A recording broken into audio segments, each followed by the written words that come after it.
nearly 2/3 of the workday between 7 a.m. and 6 p.m., creating a situation where, yeah, the operations are conducted under a roof, but they're not inside a closed building. The staff report states the southern door faces North State Street, when in fact it faces south, parallel to North State Street. The current orientation will directly impact two high-density mobile village residential areas to the south, only 600 feet away, and rural residential areas to the west, 200 feet, as well as residential areas north, 225 feet, and northeast, 400 feet. We're not talking about a very long distance here. If the proposed building addition will change the orientation of that southern door, that change will then impact residential areas 800 feet away to the east, just across the river. Next item is transportation and circulation. This may be the most important aspect of incompatibility with this project. Within a quarter of a mile of the site, there are 5 mobile villages, 3 suburban subdivisions, and other single-family residential units. The residential areas surrounding the project site are high density with a large number of young children present. This entire stretch of North State Street is a school bus corridor with lots of school bus stops along it, children walking along and across traffic lanes. The only sidewalk up there is the one on Pomo Lane. North State Street is already a heavily traveled street, and to add a project that would initially increase the traffic and average 2.3 trucks an hour, that's simply unsafe. The project description in the applicant's development review application anticipates increasing diversion by 100%, which would double the number of trucks on North State Street. That would be 4.6 trucks an hour, or 1 every 13 minutes. Now imagine that. 50-mile-an-hour garbage trucks mixed in with a dozen school buses and literally hundreds of school kids. You know, the CHP opposed a similar operation at 3901 North State Street when the county tried to cite, and MSWA tried to cite, a transfer station, which is just about 2 to 3 blocks south. Most of the roadbed to the north has no shoulder or sidewalk and is experiencing an increase in foot traffic. There's been a 60-unit housing subdivision approved already between Calpella and Pomo Lane. That'll further increase both vehicle and pedestrian traffic. The traffic study referred to in the staff report only considered possible conflicts with the traffic coming out of Granite Construction 190 feet down the road and the traffic coming out of the subdivision. It didn't consider the safety of the children or pedestrians in the area, nor the recently increased speed limit of 55 and 45 down through that corridor. The area of North State Street between Calpella and Ferducci Road has historically been the site of multiple and various traffic fatalities and injuries involving both vehicles and pedestrians.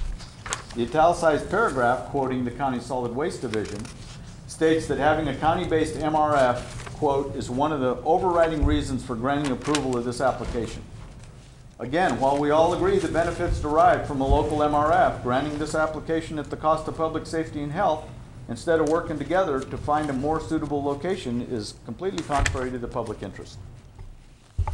Next item is human health. The human health issue consists of 2 main parts. The high likelihood that various wild predatory animals and disease-carrying rodents and insects will become common in the area, and the presence of hazardous materials that will pass through the site, unintentional though they might be, that bring the potential for contamination from lead, mercury, cadmium, and other toxins that may become airborne or will eventually reach the water table, the Russian River, and York Creek. Aesthetics. The staff report states there'll be no significant change to the viewscape. It's our opinion that a steady stream of trucks dumping what appears from the distance, Highway 101, to be garbage will most certainly affect the viewscape. With Mendocino County relying upon and actively pursuing tourism, it would be unwise to have this operation immediately adjacent to Highway 101 or any other scenic highway. In closing, we, the neighbors, made several attempts to participate in this process from early on. If we had been involved in the process as called for by your precautionary principle policy, everyone here today would have had the opportunity to look at and find better alternatives at a tremendous savings in time and money to the county, the applicant, the neighborhood, and the environment. So we're now asking the board to deny this project and allow a better solution to be found.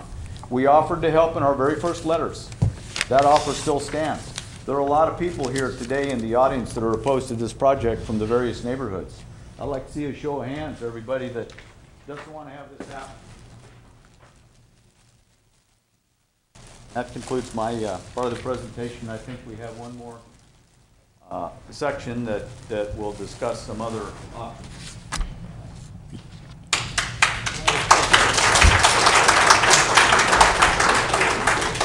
Okay, you have slightly over 6 minutes remaining in your presentation. All right, thank you very much. Thank you. My name is Jack Cox. I'm a resident of Ukiah, live off of Pomo Lane. And of course, I'm gonna have to jump around here because he's touched on a number of things that I'm concerned about, or we've talked about.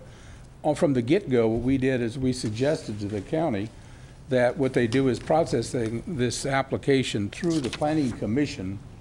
And it was after much review, it was decided that it was not necessary. They could just handle it as an administrative permit. I'm just going to start briefly in regards to the view shed that we're talking about, the negative impacts based upon the visibility of this project from 101. It's certainly not in keeping with Lady Bird Johnson had in mind years ago. I think what it does, it ugly